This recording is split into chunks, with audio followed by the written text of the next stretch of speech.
कुंज बिहारी श्री अरदास राधे राधे सभी को। मेरा नाम अंकित गोस्वामी है। मैं सेवायत ठाकुर श्री बिहारी जी मंदिर वृंदावन से हूँ।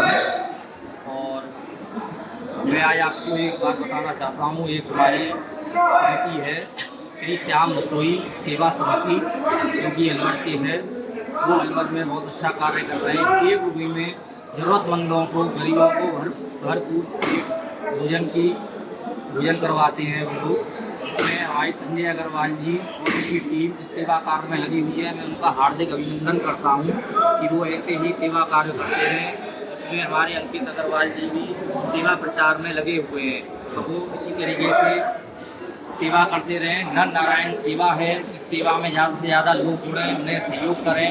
यही मैं बिहारी जी से प्रार्थना करता हूँ कि वे सभी इसी तरीके से ज़रूरतमंदों की, गरीबों की सेवा करते रहें और सभी लोग उनसे जुड़ें, ज़्यादा से ज़्यादा जुड़ें, सहयोग करें, क्योंकि मानव सेवा से बड़ी सेवा कोई भी सेवा नहीं है। और बिहारी जी उन पर कृपा बनाए रखें। जय बिहारी जी, राधे।